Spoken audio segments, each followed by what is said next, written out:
नमस्कार, मेरा नाम है गौरव और आप देख रहे हैं TV24 नेटवर्क। बात करेंगे हाल ही में जम्मू और कश्मीर में हुए आतंकी हमले की, जहां पर हम सभी को पता है कि 26 जो पर्यटक थे उनकी वहां पर जान गई।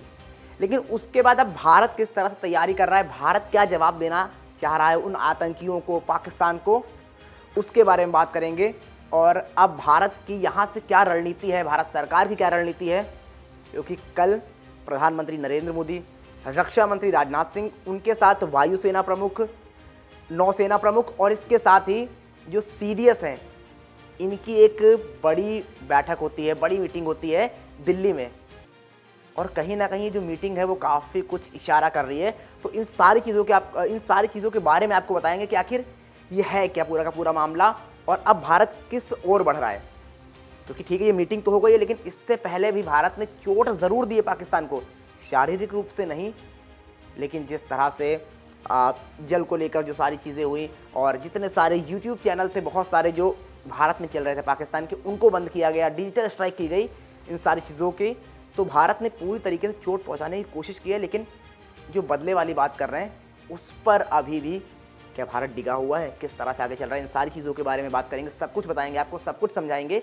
तो उससे पहले अगर आपने अभी तक चैनल को सब्सक्राइब नहीं किया है तो जल्दी से कर लीजिए, वीडियो पसंद आए तो लाइक करना बिल्कुल ना भूलें। तो अब बात करें तो दरअसल जम्मू और कश्मीर में हुए आतंकी हमले के बाद अब भारत ने बदला लेने की पूरी तरह से कमर कस ली है।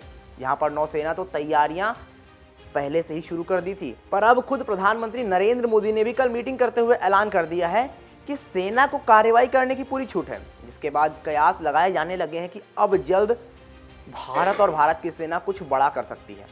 बहरहाल सबसे पहले कल हुई मीटिंग पर नजर डालें तो प्रधानमंत्री ने मंगलवार को यानी कल रक्षा मंत्री राजनाथ सिंह यानी राष्ट्रीय सुरक्षा सलाहकार यानी NSA अजीत डोभाल, इसके साथ ही chief of defence staff CDS general Anil Chauhan, सेना प्रमुख जनरल उपेंद्र द्विवेदी, वायु सेना प्रमुख एयर मार्शल AP सिंह और नौसेना प्रमुख एडमिरल दिनेश त्रिपाठी के साथ प्रधानमंत्री आवास पर बैठक करते हुए जम्मू और कश्मीर में हुए आतंकी हमले के मुद्दे पर तमाम चर्चा की।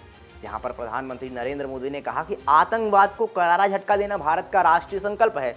आगे उन्होंने कहा कि पिछले सप्ताह पहलगाम में हुए आतंकवादी हमले के बाद भारतीय सशस्त्र बलों को भारत की प्रतिक्रिया के तरीके, लक्ष्य और समय पर निर्णय लेने की पूरी स्वतंत्रता है। बता दें कि इस हमले में 26 लोग मारे गए थे। तो अब जब खुद प्रधानमंत्री ने रक्षा मंत्री और सेना प्रमुखों के साथ ये साफ कर दिया है कि आतंकवाद को करारा जवाब देना भारत का राष्ट्रीय संकल्प है, तो ऐसे में लगभग पूरी तरह से साफ हो गया है कि भारत पिछली बार की तरह सर्जिकल स्ट्राइक या फिर एयर स्ट्राइक या फिर कुछ और जल्द ही कर सकता है। हालांकि यह भी देखने वाली बात होगी कि क्या भारत इन्हीं दो चीज़ों का इस्तेमाल करता है या फिर कोई नया हथकंडा अपनाता है, जिसका बड़ा कारण यह है कि जब पहली बार उरी में सर्जिकल स्ट्राइक की गई थी तो वह अभी भारत के लिए बिल्कुल नई थी। तो वहीं 2019 में बालाकोट हमले के जवाब में की गई एयर स्ट्राइक भी किसी भी भारतवासी ने शायद सोची नहीं थी। तो अब यह देखना होगा कि क्या अब एक बार फिर से भारत की सेना कुछ नया करने वाली है। तो बहरहाल ये तो हुई भारत के द्वारा की जा रही मीटिंग और तैयारियों की बात। पर इससे पहले थोड़ा पीछे जाएं तो भले ही भारत ने हमले के रूप में पाकिस्तान को कोई शारीरिक चोट नहीं पहुंचाई है, पर यह कहा जा सकता है कि सीधे तौर पर पाकिस्तान की जड़ों पर वार किया है। जहां पर पहलगाम हत्याकांड के बाद तुरंत भारत ने पाकिस्तान के खिलाफ कई कूटनीतिक कदम उठाने की घोषणा की थी, जिसके बारे में कहा जाता है कि वह इस हमले के पीछे की ही वजह है। इसमें भारत में रह रहे सभी पाकिस्तानी नागरिकों का वीज़ा रद्द कर दिया गया था, जिसके बाद से उन्हें तुरंत भारत छोड़ने को कह दिया गया था। इसके साथ ही सिंधु जल संधि को भी स्थगित कर दिया गया था। तो अब जब रक्षा मंत्री राजनाथ सिंह, CDS, NSA और तीनों सेनाओं के प्रमुखों के साथ प्रधानमंत्री मोदी ने बैठक की है, तो साफ संकेत मिल गया है कि अब सैन्य कार्रवाई पर भी विचार किया जा रहा है। हालांकि अब इस पूरे मुद्दे पर जो सबसे बड़ी बात होने वाली है और जिस पर सबकी नजरें होंगी वह ये कि कैसे, कब और किस तरह से भारत इसका पलटवार करता है। जी हाँ, क्योंकि भारत की अगर हम बात करते हैं तो जिस तरह से हमने हाल ही में देखे थे कि भारत की जो नौसेना है, उन्होंने ये साफ कर दिया था कि शायद वो तैयारियां कर रहे हैं और कुछ बड़ा होने वाला है, जिसके विजुअल खुद नौसेना ने शेयर किए थे।